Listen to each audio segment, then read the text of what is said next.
E esse texto do capítulo 19, ele é um texto muito oportuno porque ele traz para a gente aqui essa reflexão sobre as mensagens, né? Eu naquela pregação de manhã trouxe para a igreja que estava aqui de manhã a visão retratada por Tiago no capítulo 3, né? Que a língua é um rastilho de pólvora, que ela é um mal incontido.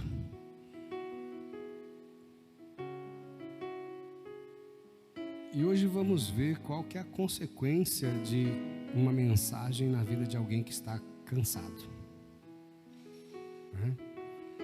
Esse cansaço não é um cansaço físico. Cansaço físico você deita, descansa, ou vai para um fim de semana prolongado, descansa a cabeça e o corpo, e você volta e está pronto para tudo de novo, né? Nós estamos falando de uma coisa bem maçante, bem contundente. Se você não conhece a história desse profeta, esse profeta é o Elias. E eu, quando vejo esse profeta, eu procuro analisar o que eu poderia fazer de diferente todos os dias. Elias é um profeta que nasceu na região de Gileade, aos pés dos montes, uma região muito rica, uma região produtora de hortifrutis e cereais, banhadas constantemente. E é dessa região que, quando lá no Êxodo, os homens de Deus trouxeram aqueles frutos agigantados. Elias era um homem, não é, né? Ele não morreu. É outro detalhe, Elias não morreu. Ele não conheceu a morte, ele foi arrebatado em vida. Elias é um homem, um personagem que tem um chamado muito forte, muito contundente. E ele era um homem bonito, um homem híbrido, um homem forte, um homem que, enquanto esteve na terra, se alimentava de gafanhoto, mel silvestre e de carne que Deus mandava através dos corvos.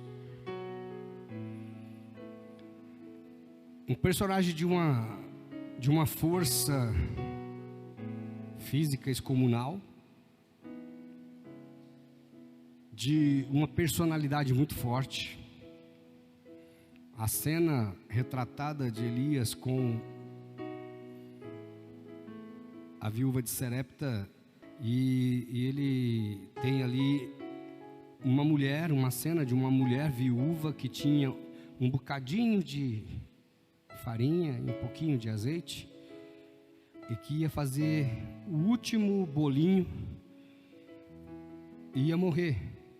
Estava catando uns cavaquinhos de lenha para fazer esse último bolo, e o profeta chega, né? Imagino eu hoje chegar na casa de alguém que não tem nada para comer, tem lá um punhadinho de arroz, uma xicrinha de óleo, e está todo mundo passando fome, e fala: faz essa comida aqui, que essa comida é para mim. Você talvez ia falar assim: nossa, esse pastor não tem coração, esse pastor é um, né?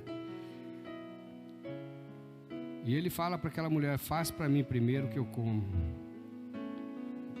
Aquela viúva, ela tinha um filho desnutrido, doente, ela também estava doente, a criança morre, ele ressuscita. E é um profeta que toda a história dele é marcada pela sua força, pela sua personalidade de decisão. Ele toma atitudes tais como: ele manda parar de chover. Por quê? Porque Israel estava sob o governo de um rei frouxo, de um rei fracassado, Acabe. Acabe era um rei medíocre, dominado por uma mulher chamada Jezabel. Jezabel é uma mulher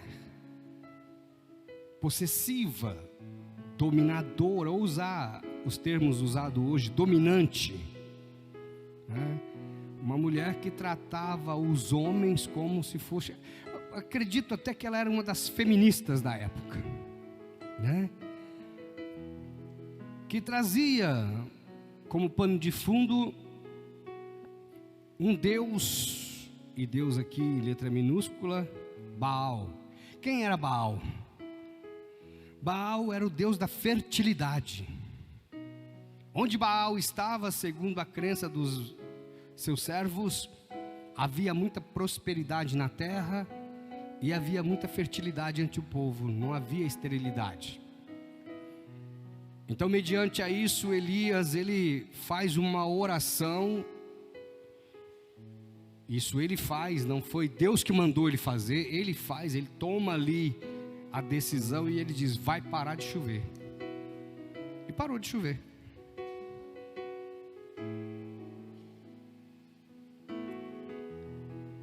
E aí acontece todo o enredo em que Acabe chama Elias de perturbador. Você é perturbador de Israel. E Elias devolve para o rei: não, perturbador o que é você? E é lançado um desafio aos pés do Monte Carmelo, onde o profeta Elias desafia todos os profetas de Baal a clamar ao Deus, e que o Deus que se manifestasse consumindo o holocausto, toda a lenha e a carne, esse era o Deus que deveria ser servido. O desafio é aceito, todos vão para este monte, o espetáculo está montado. Os profetas de Baal preparam a lenha, preparam a carne, fazem o sacrifício e começam a clamar a Baal. E eles ficam: Baal, Baal. O texto é bem claro nisso, capítulo 18. E nada acontece. Nada acontece. E o profeta Elias é um profeta que ele tem assim uma personalidade forte, e ele é jocoso. Ele é um tirador de sarro. Ele começa a falar: clama mais alto, talvez Baal está dormindo. Olha, talvez você não está clamando direito. E quando chegou meio-dia, acabou o período dos profetas de Baal clamar, ele vai e ele prepara o holocausto. E ele escava e ele começa a derramar água em cima da lenha, da carne e dos regos que ele faz em volta da lenha. Ou seja, dizendo: olha, mesmo vocês fizeram aqui com tudo seco, eu vou fazer com tudo molhado, encharcado. E ele clama a Deus, e imediatamente o fogo desce e consome toda a carne, toda a lenha e toda a água, e lambe a terra, diz o texto. Acabou isso, Elias lança a mão da espada e ele extermina, ele mata os 450 profetas que ali estavam, seus postes ídolos, a fio da espada. Um dia muito trabalhoso, mas o dia não acabou. Ele chama o seu servo, o seu moço, o seu escudeiro, o seu aprendiz, e fala para ele: vamos subir o Carmelo, vamos orar. E Elias sobe para orar e para agradecer a Deus, e também para liberar bênção, porque na cabeça de Elias já estava mais que provado que Deus é Deus, porque mandou fogo do céu. Um profeta único faz com que o fogo caia e consuma tudo. ele lança a mão e ele extermina os adoradores de Baal. Então nada mais natural agora do que ele liberar os céus para que haja chuva, provando que o Senhor é Deus. Então Elias no Carmelo, ele começa a orar e ele pede para o moço ir dar uma olhada lá para as bandas no norte. O que você vê? Estou vendo nada. E ele volta a orar. E assim acontece 7 vezes. O moço vai lá, 6 vezes ele não vê nada. No final ele volta e fala: olha, estou vendo só uma nuvenzinha do tamanho da mão de um homem. Elias entende o que Deus está falando com ele, desce do monte, correndo. Entenda-se que naquele dia foi um dia muito tenso, um dia de desafio na parte da manhã, início da tarde, um dia de extermínio daquilo que era profano, depois de oração e vigília no monte. E aí ele desce com uma força sobrenatural e ele corre atrás da carruagem do carro de Acabe. E quando ele alcança, ele para o carro e ele diz para Acabe: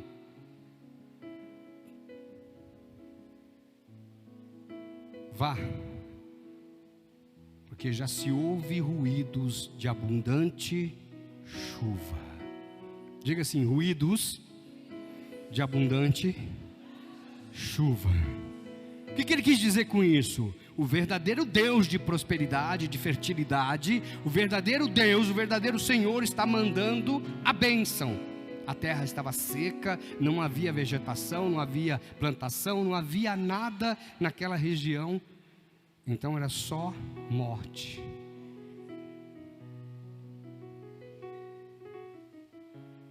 Passando. Você imaginou você vendo uma cena dessa? Você chegou aqui na igreja hoje, todos os seus problemas foram solucionados, você recebeu uma cura, você recebeu um milagre, você vai para casa e eu sei que você recebeu o milagre e eu fico todo feliz. E estou feliz por você, e você vai para casa e no outro dia vem a notícia. Vem um mensageiro, um amigo seu, um colega seu, ou alguém vem me trazer um recado e fala para mim assim: fulano falou que não vai mais na igreja porque não gosta do senhor, porque o senhor fez isso. É natural que eu me entristeça, sim ou não? Mas não foi isso que aconteceu, foi coisa pior. E agora vamos para o texto que eu pedi para vocês abrir. 19, versículo 1. Acabe contou a Jezabel tudo o que Elias havia feito e como havia matado todos os profetas à espada. Então Jezabel mandou um mensageiro a Elias para dizer-lhe: que os deuses me castiguem se amanhã a estas horas eu não tiver feito com a sua vida o mesmo que você fez com a vida de cada um deles. Elias ficou com medo, levantou-se para salvar sua vida e foi e chegou a Berseba, que pertence a Judá, e ali ele deixou o seu servo. Ele mesmo, porém, foi para o deserto caminhando um dia inteiro. Por fim, sentou-se debaixo de um zimbro, sentiu vontade de morrer e orou: basta, Senhor, tira a minha vida, porque eu não sou melhor do que meus pais. Deitou-se e dormiu debaixo do zimbro. E eis que um anjo tocou nele e disse: levanta-se e coma. Até aqui por enquanto, nós vamos continuar a leitura. Olha a notícia.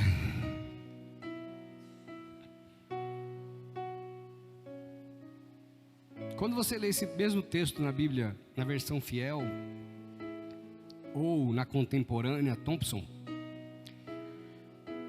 você vai ver o sentido da seguinte forma: Acabe fez com que Jezabel soubesse tudo o que aconteceu e como havia matado os profetas. Então Jezabel mandou um mensageiro a Elias a saber, dizendo-lhe: que me façam os deuses e outro tanto, se amanhã até estas horas eu não te fizer como a um deles.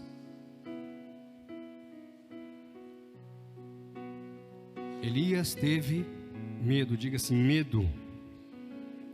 O medo, a ansiedade faz com que a gente faça bobagens, besteiras, que a gente tome decisões infundadas. Nós estamos falando de um profeta que havia mais que provado que Deus era com ele, um profeta que havia feito coisas maravilhosas, acontecimentos maravilhosos,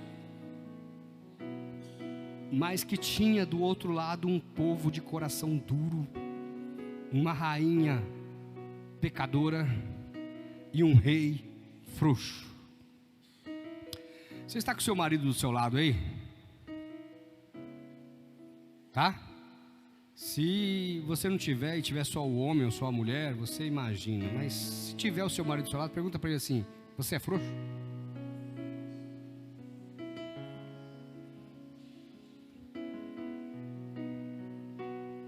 Responda.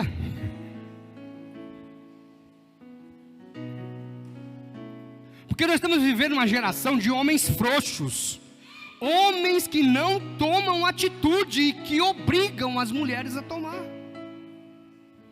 Líderes fracos, lideranças omissas, lideranças que não têm personalidade. Homens que não são sacerdotes da sua casa, são reféns. Porque o espírito de Jezabel é um espírito que gosta de destruir governos. A governança da casa, a governança da empresa, a governança de uma cidade, de um estado, de uma nação ou de um continente inteiro.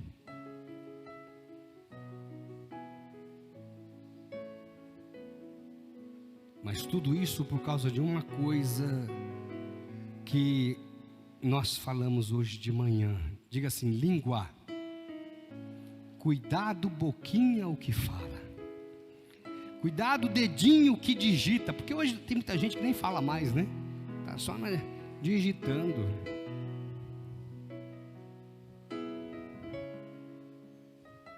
Tiago trouxe um texto dizendo assim: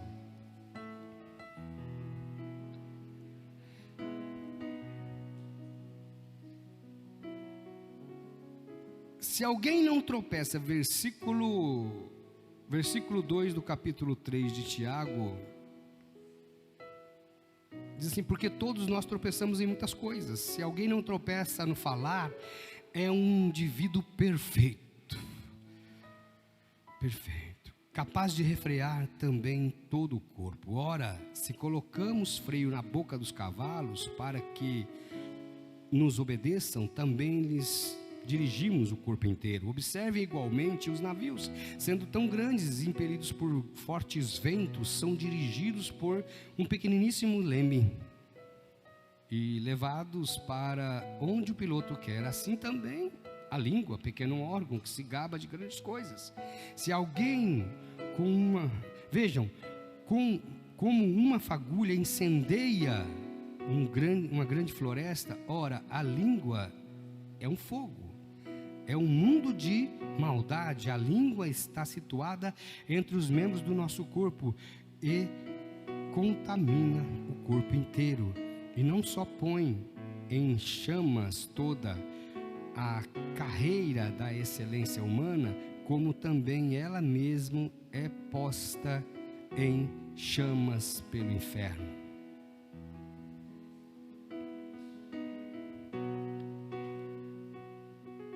Eu contei para vocês a história de um homem poderoso, de um homem que tinha governo do tempo, do espaço, um homem que tinha governo sobre o seu ministério, sobre a sua postura, sobre a sua ética, sobre o poder de Deus na sua vida, que de repente recebe uma mensagem. Uma mensagem. Vou te perguntar, quem é o mensageiro da tua vida? Quem é que te manda mensagem que você está feliz, você está rindo, de repente a mensagem chega, você tem vontade de sumir, vontade de morrer, vontade de correr, vontade até de sair da vida?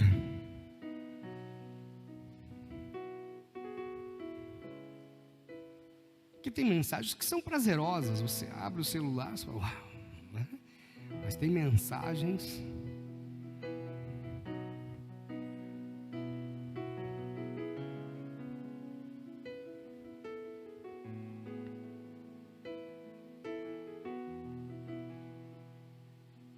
um mensageiro chegou e disse para ele. Ele teve medo. O medo, ele nos faz tomar decisões tolas, decisões impensadas, decisões guiadas pelas nossas pulsões, pelos nossos impulsos.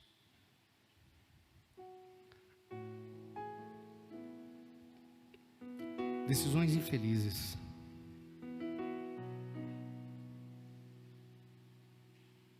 Diga assim, Elias era um homem solitário aqui na terra. Elias era um homem solitário. Ele não tinha amigos. Para você ver uma coisa muito séria, o nome do seu servo não aparece.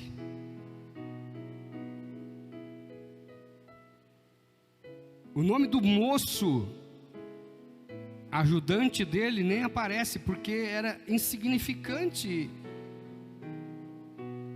Ele tem o cuidado de salvar o moço, deixando ele em Berseba, e ele toma uma decisão extrema. Elias tentou o suicídio. O quê? Elias tentou o suicídio. Está escrito, não inventei isso não.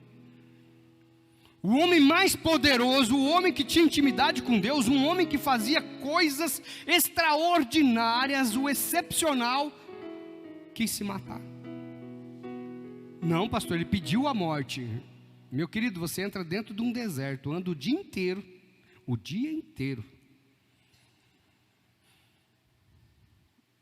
chega debaixo de um arbusto, uma arvorezinha de zimbro, parece um pingo de ouro para você se situar.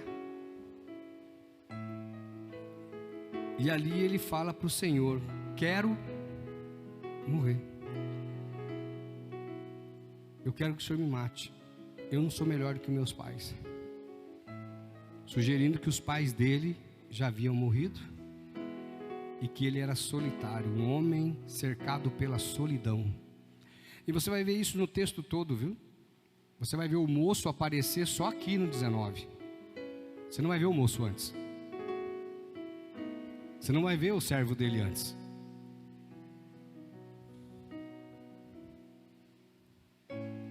Se eu sou esse servo, eu colava nesse profeta.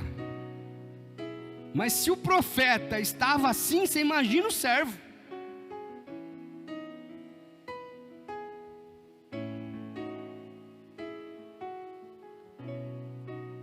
O Diego está aqui comigo, ó. Trabalhando junto comigo faz 5 anos, quase 6, né? 5 anos e meio. 5 anos e 6 meses. Você já viu eu fraquejar? Mas e se eu fraquejar, você vai esperar?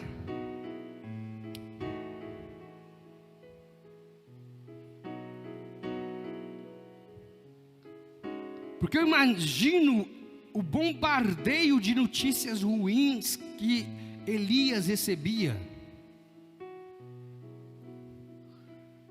Olha, Acabe está profanando. Se você ler os textos, você vai ver que eram feitas orgias no palácio, que eram feitas orgias no templo, que eram feitas coisas absurdas, absurdas, absurdas, absurdas, absurdas.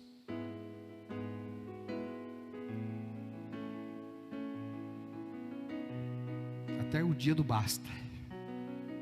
Quantos de vocês aqui já não teve aquele dia que você desejou ir embora dessa terra?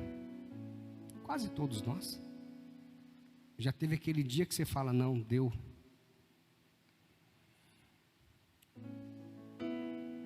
Eu quero te dar uma notícia, o Senhor nunca vai desistir de você. Ainda que você desista dele, da vida. Ainda que você desista.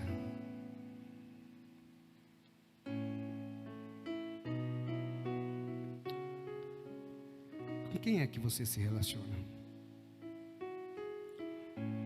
Quais são os seus amigos? Quem são as pessoas que estão do seu lado, que você escolheu para fazer a caminhada dos seus objetivos na vida? Como que é a língua deles?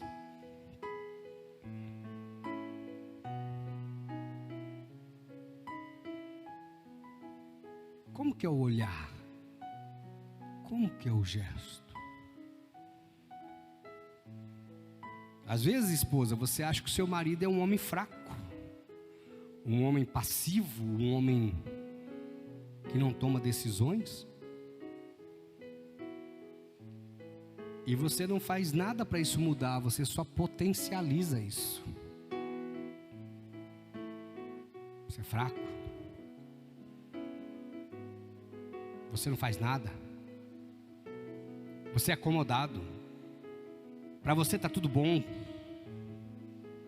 Já ouviu alguém falando isso? Para alguém? Eu já ouvi muito. Já ouvi muito.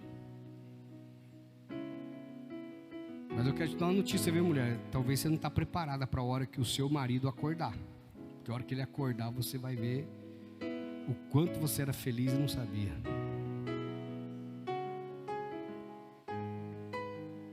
Mas é necessário que acorde. É necessário que desperte.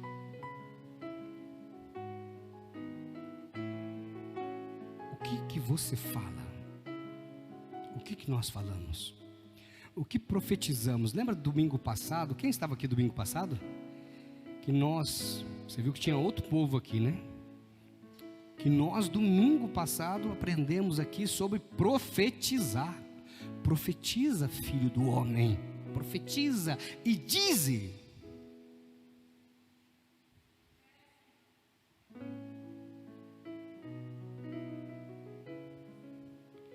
Mas às vezes a gente recebe essas notícias que nos abalam, essas notícias que você fala, chega, por que eu vou estar lutando por um povo que não quer nada? Por que eu vou lutar por um rei que não quer nada? Por que eu vou querer salvar uma terra que não respeita o Senhor?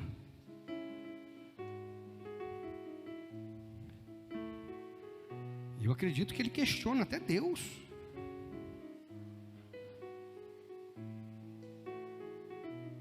Mas aí o Senhor faz algo extraordinário para ele.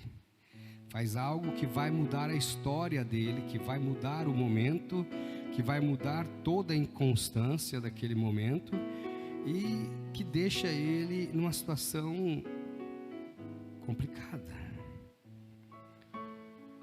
Versículo 6: E olhou e viu perto de sua cabeça um pão assado sobre brasas, sobre pedras e em brasas, e um jarro de água. Comeu, bebeu e tornou a dormir. O anjo do Senhor voltou, tocou nele e lhe disse: levanta-te e come, porque a viagem será longa.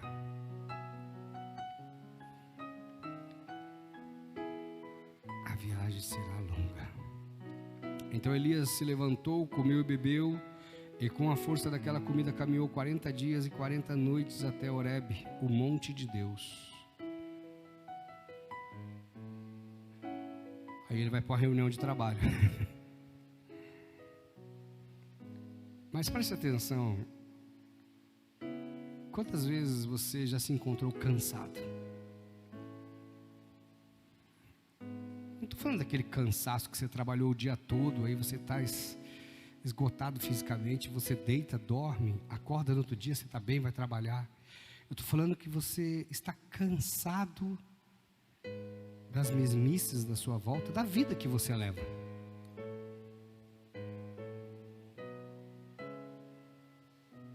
Da falta das mudanças radicais.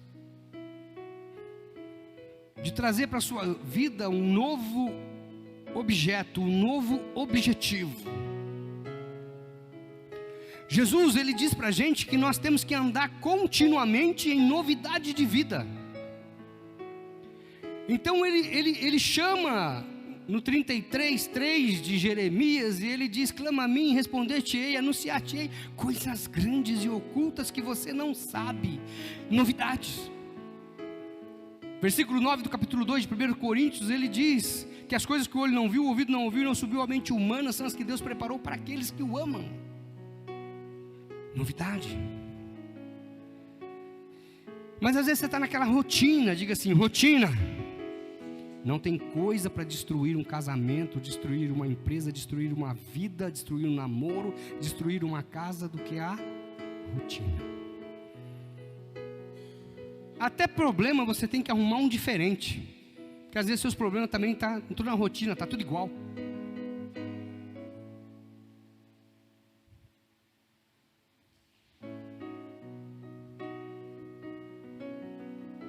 Certa vez eu atendi uma família há 14 anos atrás. E essa família tinha um problema de relacionamento estrutural, sistêmico. Era uma doença sistêmica familiar.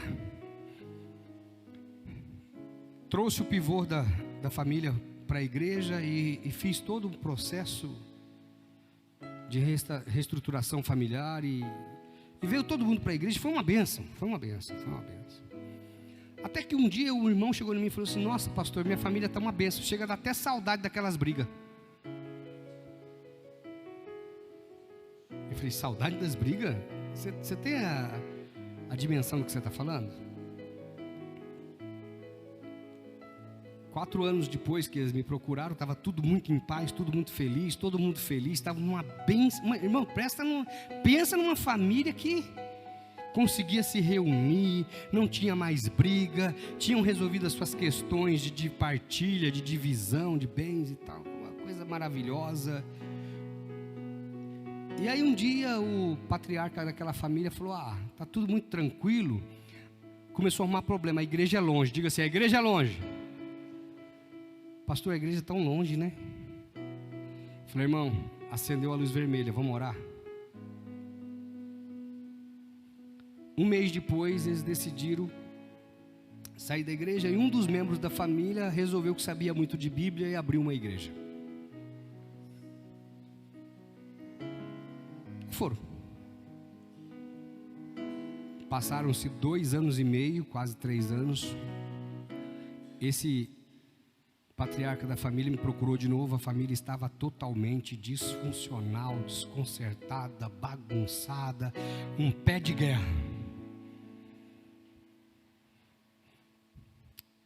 Tá bom, vamos fazer o que tem que ser feito. Peguei esse membro da família, orei com ele, trouxe para perto e bênção para a família toda. Aí a família uniu de novo. Começaram a festejar de novo, uma bênção, uma família maravilhosa, paz instaurada, bandeira branca, todo mundo em comunhão, glória a Deus.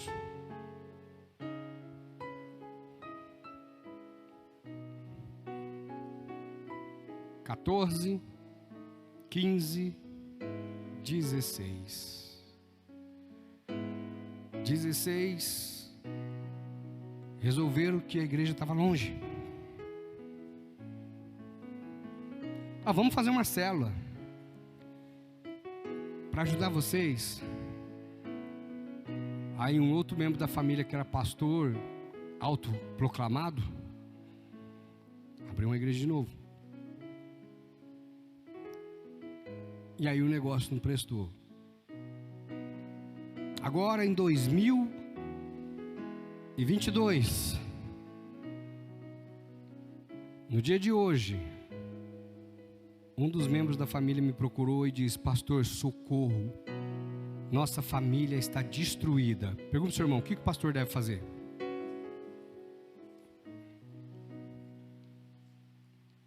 Por favor, igreja, vocês são meus norteadores. O que eu devo fazer?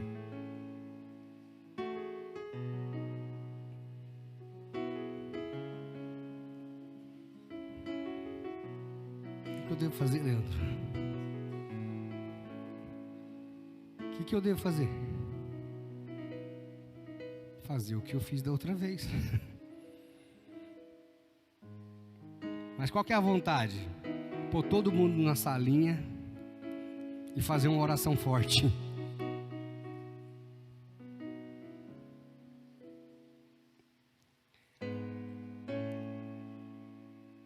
Porque às vezes o problema que as pessoas têm é que tem saudade dos conflitos. Porque não sabe viver em novidade de vida. A gente muitas vezes não sabe viver com a bênção, porque a gente sempre quer mais. Não sabendo conquistar mais, queremos voltar naquele estado que estávamos antes, porque sabemos como funciona. O estado de conflito é um estado onde as pessoas conhecem quem é quem.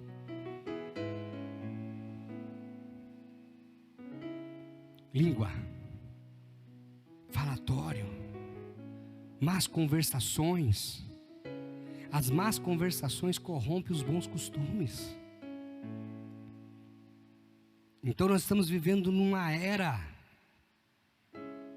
Faz 30 anos que nós estamos vivendo isso aqui no Brasil. Em que os homens têm perdido o sacerdócio das suas casas. E as mulheres têm tentado exercer essa lacuna, porém, não há autoridade bíblica para isso. É?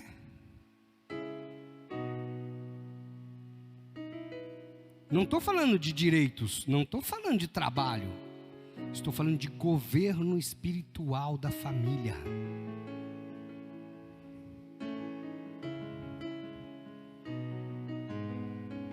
E isso tem levado muitas pessoas à destruição. Quando um pai de família chega e fala que está com saudade dos conflitos, das brigas familiares, é o fim da picada.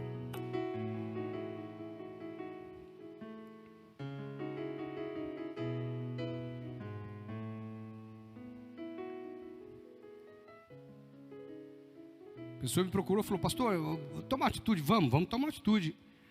Então, como que a gente vai fazer? Agora. Catei a maquininha. Fulano, onde você está? Mas pastor, senhor, que surpresa. Que surpresa o quê, rapaz? Você já sabe do que se trata. Marca uma reunião com a tua família aí que eu estou indo aí tal dia. Não, mas...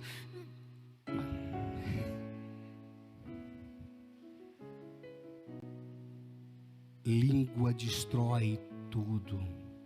Olha para a pessoa que está do seu lado aí, faz uma cara de reprovação. Reprovação, sabe? Agora faz uma carinha de tirar sarro. Você está tirando sarro. Às vezes você não vai falar, mas um gesto seu vai fazer com que a pessoa imagine coisas. Fulano me olhou torto. Fulano fez tal comentário. Fulano não conversou comigo, tem problema.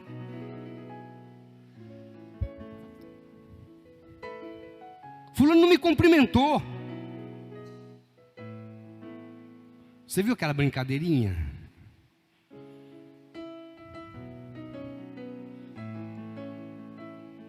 A pastora, sempre quando ela fala comigo, eu tenho que ficar olhando no olho dela. Tem que ficar olhando no olho dela. Aí ela começa a falar comigo: Luiz, olha para mim, eu estou ouvindo. Não, mas eu quero que você olhe para mim. Mas eu estou ouvindo. Aí eu tenho que olhar para o olho dela, aqueles olhos verdes, né? E tem dia que aqueles olhos verdes dela estão mais brilhante. O meu, quando eu estou nervoso, fica vermelho. O som aqui ficou ruim, viu, chefe? O som estava bom, ficou ruim. Eu vou usar esse som aqui para fazer técnicas de venda.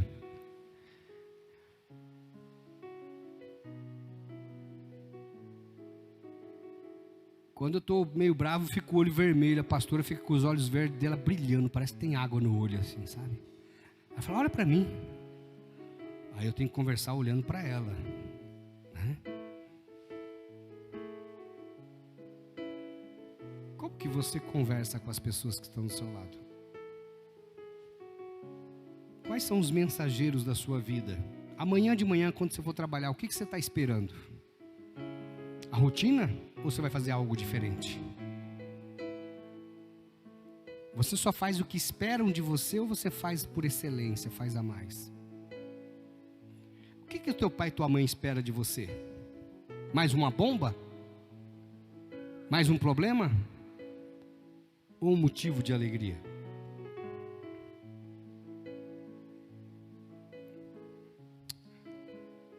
Um dia desse eu estava um pouco... Sabe quando você está um pouco meio um pouco, né? Ou totalmente. Eu estava meio aborrecido. Estava sentado, aí meu filho mais novo chegou em mim, sentou do meu lado e falou, pai, eu decidi que eu vou tocar piano na igreja. Eu falei, que bom, filho, você vai tocar piano. Eu também quero ser psicólogo. Eu falei, igual o seu irmão? É, igual você. Aí eu dei um sorriso para ele, comecei a perguntar coisas para ele, de repente aquilo que estava na minha cabeça foi embora e a gente começou a brincar. Aí ontem eu fui comer um lanchinho com ele, ele começou a contar para mim das provas dele de piano.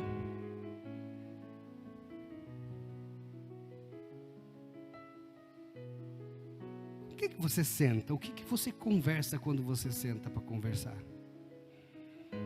Você fala bem ou fala mal?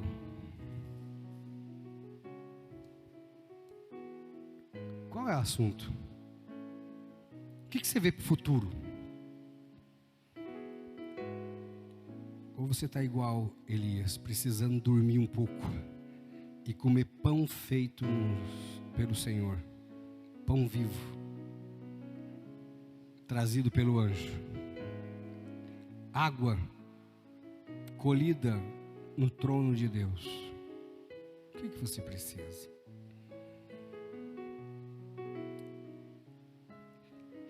Elias precisou de uma decisão.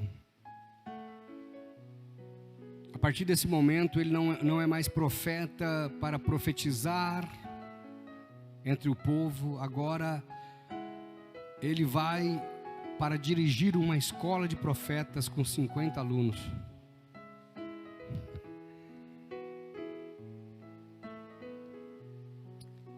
Você quer dar aula e ensinar os outros ou você quer estar no front?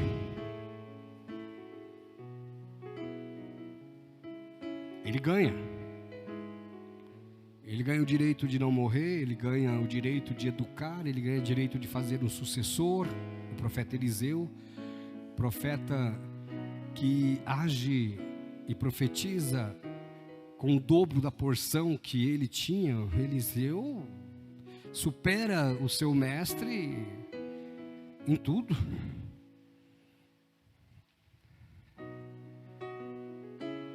Mas como seria a história de Elias se não tivesse tido o mensageiro? Ou se ele não tivesse tomado conhecimento da mensagem? Minha pergunta para você é: como seria a sua história hoje se você não ficasse prestando atenção no que as pessoas falam de você?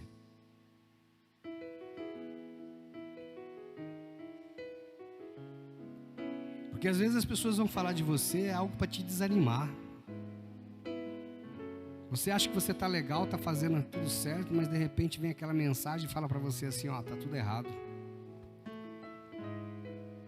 Está tudo ruim.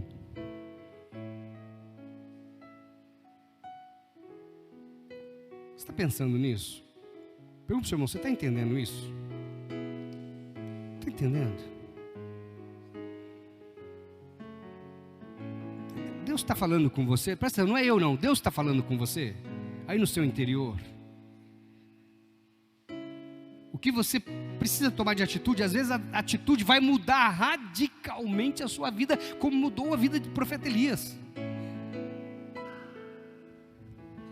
Eu sou o tipo de pessoa, irmão, que eu estou aqui agora. Se Deus falar para mim, ó, teu tempo aqui deu, chegou a hora de outro pastor assumir o lugar, e você, vou te levar lá para aquela vilinha lá. Estou indo, Senhor. Mas eu não farei isso porque estou desgastado, porque estou entristecido, porque estou desanimado. Ai, pastor, uma das piores desgraças do nosso tempo, desgraça, dicionário Aurélio da língua portuguesa, algo que não tem graça, destituído da graça de Deus. Uma das piores ausências da graça, uma das piores desgraças que existe no nosso tempo hoje é aquela palavra, estou desanimado. Diga para o seu irmão assim, você está desanimado? Cristo levou na cruz o desânimo.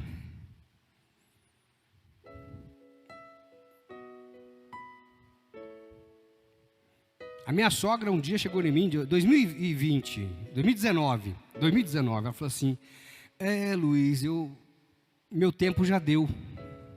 Eu dei um sorriso tão grande, falei, agora eu recebo a herança. Ela está profetizando, ela vai embora, né? Eu vou receber herança. Já está com 70 e tanto, já passou aquela fase que a Bíblia diz, né? Depois de 70, enfado e cansaço. Eu falei, agora eu vou. Aí foi alarme falso, passou 19. Eu falei, agora 20 vai. 20 ela vai. Não foi. Chegou 21, falei, esse ano não passa.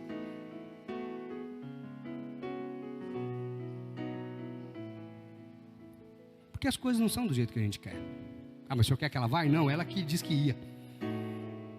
O dia que ela falou para mim que ia, eu falei, então tchau, tá? Lembra do meu nome, tá aqui, leva lá, faz tudo certinho, transfere tudo pro meu nome. Ainda ela brincou comigo, disse que ia dar o sogro. Eu falei, minha sogra, pelo amor de Deus, não faz um negócio desse comigo. Porque às vezes a gente está nesse alarme falso da nossa vida, a gente está cansado. Mas a palavra de Deus diz que nossos velhos sonharão.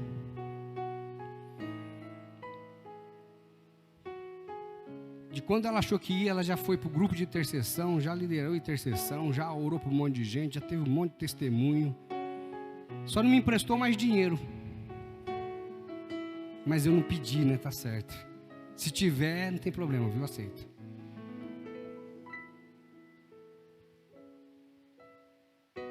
Mas a gente toma decisões. E quais são as decisões que estamos tomando? Ah, pastor, tem dia que dá vontade de jogar tudo para o alto, chutar o balde e sair correndo. Dá, é verdade, dá. Mas é nesses dias que você tem que dobrar o seu joelho e falar, obrigado, Jesus, pela vida que o Senhor me deu. Pela vida que tenho. Eu te agradeço pela vida que eu tenho. Você não sabe o que é a dor da desistência da vida. Durante a pandemia, eu vivi isso de perto com várias pessoas que tiraram a própria vida. Várias, não foi uma, duas, não. Várias. E a gente teve que sentir essas dores na pele. Na pele.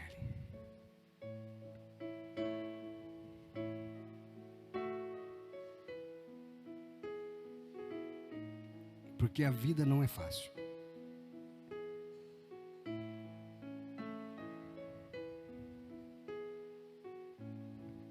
Você tem agradecido a Deus pela sua vida? Feche seus olhos. Agradeça ao Senhor.